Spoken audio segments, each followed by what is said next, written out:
अब चर्चा हम ये करते हैं कि जो यात्रा में नहीं आ पाए, या कुछ भक्त ऐसे भी थे जो 22 तारीख को पूज्य महाराज श्री के दर्शन करने के लिए नहीं पहुंच पाए, क्योंकि उस समय तो बच्चों के एग्जाम्स भी थे और साथ में कुछ स्नान के लिए चले गए प्रयागराज, और कुछ विवाह शादियां भी थी। तो जो भी उस समय रहा, कुछ परिस्थितियों के कारण से सभी भक्त यहाँ पे पूज्य महाराज श्री के दर्शनों के लिए नहीं पहुंच पाए। आप सभी को ये सूचना देना चाहेंगे, सभी भक्त ध्यान से सुनिए कि एक बार महाराज श्री का दर्शन आप लोग पुनः कर सकते हैं, लेकिन वो किस उपलक्ष्य में हो रहा है, क्योंकि व्रत 84 कोस की परिक्रमा अभी 2 दिन और शेष है। 2 दिन करने के बाद जो अंतिम यात्रा रहेगी वो रहेगी गिरिराज गोवर्धन की परिक्रमा, जो 24 तारीख को होने जा रही है। दोबारा से सुनेंगे, जो यात्रा पूज्य बड़े महाराज श्री को और सभी परिकरजन को कृपावश करा रहे हैं, इसका पूर्ण विश्राम होने जा रहा है 24 मार्च को, 3 दिन बाद। इसमें 24 तारीख को संध्या समय महाराज श्री परिक्रमा करेंगे गिरिराज गोवर्धन की पैदल, सभी गाते बजाते संकीर्तन करते हुए ये परिक्रमा करेंगे। आप सभी इस परिक्रमा में आ सकते हैं। पहले भी महाराज श्री के वीडियो के माध्यम से सब तक ये सूचना हमने पहुंचाई थी कि आप सभी आ सकते हैं। तो कुछ प्रश्न जो है वो भक्तों के आए हैं, क्या इस परिक्रमा में आने का कोई शुल्क है? नहीं, निःशुल्क परिक्रमा। और 25 तारीख को भंडारा भी होगा। 24 तारीख को परिक्रमा, आधी परिक्रमा 24 रात को की जाएगी संध्या से रात तक, और आधी परिक्रमा 25 सुबह की जाएगी। और 25 को उसके बाद, क्योंकि हर महीना ही नानक वैद्य जी आते हैं और संतों की दवाइयों से सेवा होती है राधा कृष्ण परिवार आरोग्य केंद्र में। डॉक्टर तो वैसे डेली बैठते हैं, लेकिन एक दिन पर्टिकुलर अलग से कैंप लगता है गोवर्धन राधा कृष्ण परिवार आरोग्य केंद्र में। तो वहाँ पर 25 तारीख को कैंप भी होगा। तो साथ ही परिक्रमा का पूर्ण जो विश्राम रहेगा वो 25 तारीख आधी परिक्रमा जब हो जाएगी, उसके बाद संतों के भंडारे, साथ ही वैष्णव सभी भक्तों का भंडारा होगा। तो वैसे तो परिक्रमा में कोई भी शुल्क नहीं है, निःशुल्क रूप से है, पर अगर आप लोग चाहें तो भंडारे में अपनी सेवा अवश्य दे सकते हैं। कुछ और भी प्रश्न हमारे पास भक्तों के आए हैं। तो जो ये परिक्रमा है, वैसे तो हमने बता दिया, इसका थोड़ा सा और विस्तार करते बताएंगे कि परिक्रमा कैसे की जा रही है। जी, तो जैसा कि आप अब तक चर्चा सुन रहे थे कि 84 कोस ब्रजमंडल महाराज जी के साथ करने का जो अनुभव है, ये अनुभव आप भी प्राप्त कर सकते हैं।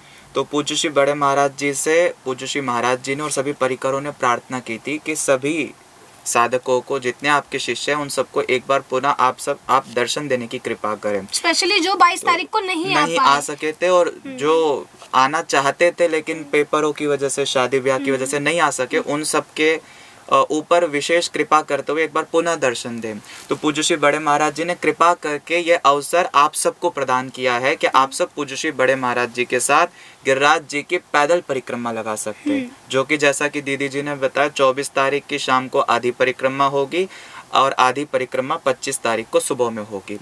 उस परिक्रमा के कुछ विशेष नियम होंगे जो आप सबको पालन करना अनिवार्य है कि पूज्य श्री बड़े महाराज जी अभी भी नियम में है, जैसा कि उनका संकल्प था कि कैमरे के सामने नहीं आना। तो कोई भी पूज्य श्री बड़े महाराज जी की रिकॉर्डिंग नहीं करेगा। जो भी यहाँ पर परिकर है, जैसा उनको निर्देश प्राप्त है वो ही उनकी रिकॉर्डिंग करेंगे। इसके अतिरिक्त और कोई भी व्यक्ति पूज्य श्री बड़े महाराज जी को कैमरे पे शूट नहीं करेगा। इसके अतिरिक्त पूज्य श्री बड़े महाराज जी का मौन रहेगा, तो उनसे कोई बात भी नहीं करेगा और उनका कोई स्पर्श भी नहीं करेगा। तो यदि आप उनके नियम में विक्षेप न डाले तो आप बिल्कुल इस परिक्रमा में सम्मिलित हो सकते हैं। और आने से पहले जो भी स्क्रीन पे आपको नंबर फ्लैश हो रहे हैं, उस नंबर पे अपने आने की सूचना अवश्य दें, ताकि यहाँ पर आप सबकी व्यवस्था सुचारू रूप से की जाए। जैसे कि आपने बताया अभी नियमावली जो है उसकी, तो इस चीज़ को हम एक बार आपके लिए रिपीट कर देते हैं कि ये कुछ नियम है यात्रा में आने के लिए। अगर आप वो मानते हैं तो आप यात्रा में सम्मिलित हो सकते हैं। प्रथम नियम ये रहेगा कि महाराज श्री को कोई भी फ़ोन से रिकॉर्ड नहीं करेगा। अब आप ये कहेंगे कि अगर हम रिकॉर्ड नहीं करेंगे तो कैसे होगा, या आप लोग भी तो रिकॉर्ड कर रहे हैं। हम लोगों को कुछ पर्टिकुलर निर्देश दिए गए हैं, उस हिसाब से महाराज श्री का स्वरूप का दर्शन नहीं देना है। बैक साइड कहाँ देनी है, क्या कैसे करना है, ये सब टीम जो यहाँ पे सब परिकर है वो अपने हिसाब से शूट करेंगे और सभी यूट्यूब पे आप सभी जो भी भक्तजन है उसका दर्शन कर सकते हैं।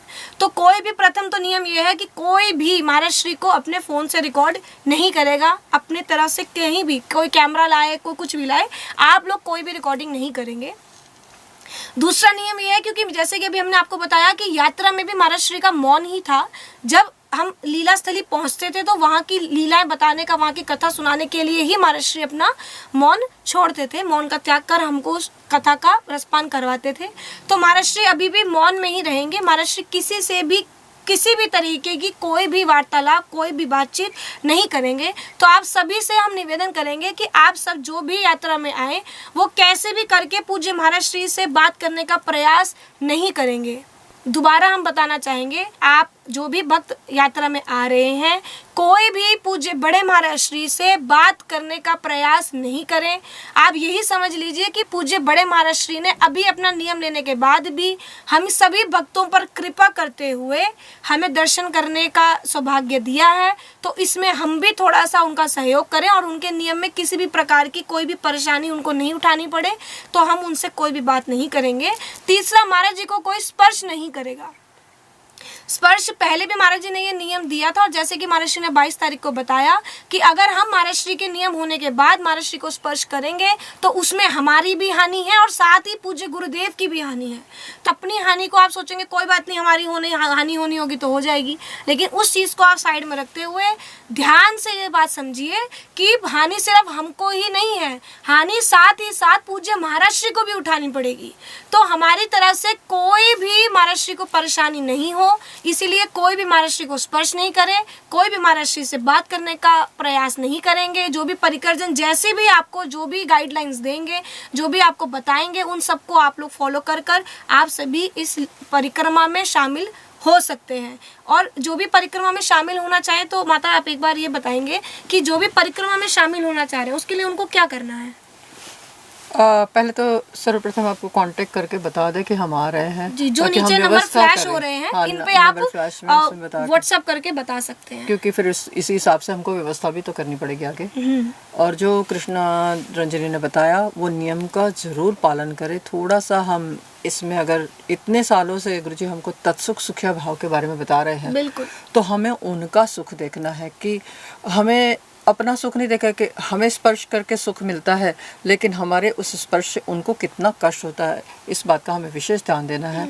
और सब आए और सब आनंद आने ले। के लिए इसका ये भी बता दीजिए कि 24 की शाम को यात्रा प्रारंभ होगी। 24 तो को सुबह आ जाए, कब?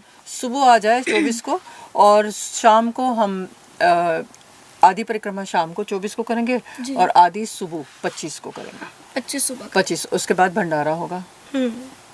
तो सब जरूर आइएगा। तो आप सभी को, जैसे हमने बताया कि आज के लिए जो विशेष सूचना आप सभी के लिए थी कि 24 मार्च को पूज्य महाराज श्री और बड़े महाराज श्री के साथ गिरिराज जी की परिक्रमा पैदल होने जा रही है। संकीर्तन करते हुए सभी भक्त नाचते गाते परिक्रमा करेंगे। आप सभी इस परिक्रमा में सम्मिलित हो सकते हैं। सम्मिलित होने के लिए जो नियमावली है वो आप सभी को बता दी गई है कि कोई भी महाराज जी को कैप्चर नहीं करेगा, कोई उनकी वीडियोस नहीं बनाएंगे, कोई उनकी फोटोज नहीं क्लिक करेंगे, दूसरा कोई महाराज जी को स्पर्श नहीं करेंगे, और तीसरा कोई भी महाराज श्री से बात नहीं करेंगे। साथ ही हम छोटी सी बात ये भी बताना चाहेंगे कि साथ ही हमको भी कुछ नियम महाराज श्री ने दिए हैं, और जैसे कि महाराज श्री सत्संग में भी अनेकों बार बता चुके हैं कि जो भी साधक होता है उसको बहुत ही ध्यान देना चाहिए कि उससे कोई अपराध नहीं हो जाए, और उसमें सबसे बड़ा होता है वैष्णव अपराध। तो आप सभी वैष्णव भक्त हैं, श्री प्रिया जी के, महाराज श्री के सभी आपके परिवार हैं, तो कोई भी ऐसे भक्त कोई भी ऐसी बात नहीं करे कि हम परिकरों को बार बार आपको वो बोलना पड़े और आपकी कोई भी भावना को ठेस पहुंचे।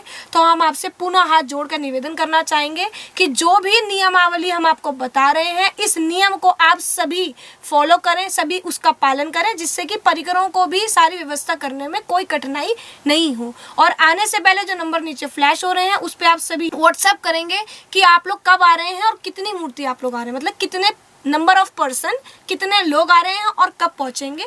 कुछ जो पहले सूचना पूज्य महाराज श्री ने वीडियो के माध्यम से दिया है उसको सुनकर कुछ लोगों ने तो अपना नाम लिखवा लिया है। आप आज ही वीडियो सुनते ही नीचे नंबरों पर अपनी आने की सूचना दे सकते हैं। दीदी एक मन में भाव भी था, जैसे सप्ताह कथा होती है तो 7 दिन की कथा यदि कोई सुन नहीं सकता तो 7वें दिन की कथा भी अगर कोई सुन लेता है तो उसे पूरी कथा श्रवण का फल प्राप्त होता है। उसी प्रकार 5 दिन की परिक्रमा लग चुकी है, 2 दिन की परिक्रमा और शेष है।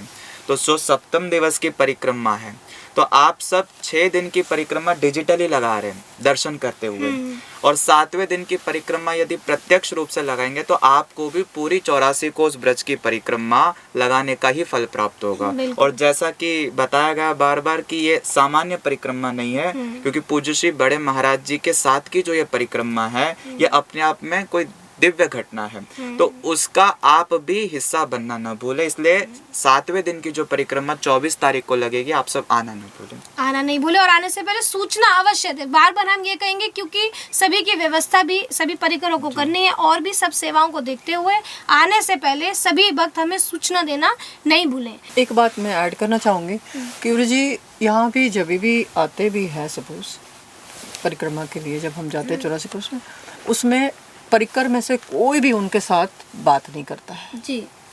तो इस बात का विशेष ध्यान दें, क्योंकि हम भी वही अभ्यास कर रहे हैं, क्योंकि वो चिंतन में रहते हैं। तो ये कारण है कि क्यों हम उनसे बात ना करें, वो गहरे चिंतन में होते हैं, तो उनके चिंतन में विक्षेप नहीं करना चाहिए, ये अपराध है। तो इस बात का विशेष ध्यान दें तो बहुत आनंद मिलेगा। और अगर व्यवस्थापक को बार बार बोलना पड़े तो ये अच्छी बात नहीं है। तो एक बार यहाँ हम सबको बता रहे हैं कि इस बात का विशेष ध्यान रखें, कोई स्पर्श ना करे और कोई उनसे बात ना करे, और कोई मूवी कैमरा से कोई पिक्चर या वीडियो ना